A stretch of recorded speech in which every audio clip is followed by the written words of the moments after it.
ఈరోజు ఏంటి స్పెషల్ అక్క? ఈరోజు సొరకాయ ఖీర్ చేస్తున్నా, చూసేద్దాం.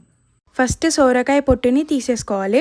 తీసేసుకున్నాక పైన సోరకాయని తురుముకోవాలి. లోపల ఉన్న వైట్ ఇంకా సీడ్స్ని తీసేసి పక్కన పడేయాలి. డ్రై ఫ్రూట్స్ అన్నీ మిక్స్ చేసేసి పక్కన పెట్టుకోవాలి. ఫస్ట్ ప్యాన్లో గీ వేసి సోరకాయ తురుముకున్న మిశ్రమాన్ని ప్యాన్లో వేసి తిప్పుకోవాలి. పచ్చి స్మెల్ పోయేంత వరకు తిప్పుకోవాలి. దాని తర్వాత మళ్ళీ కొంచెం గీ వేసి కొంచెం సేమియా వేసి తిప్పేసి పక్కన పెట్టుకోవాలి. పాలు మరగబెట్టుకోవాలి. సబ్దనాలు 3 hours నానబెట్టి పాలలో వేసేసుకోవాలి. అది కొంచెం ఉడికినాక సేమియా కూడా వేసేసుకోవాలి.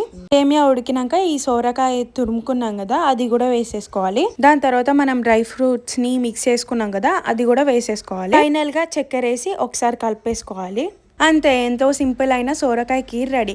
మీరు కూడా ట్రై చేసి నాకైతే తప్పకుండా కామెంట్ చేయండి. మాకైతే చాలా నచ్చింది. ఈ వీడియో కనుక నచ్చితే లైక్ చేయండి.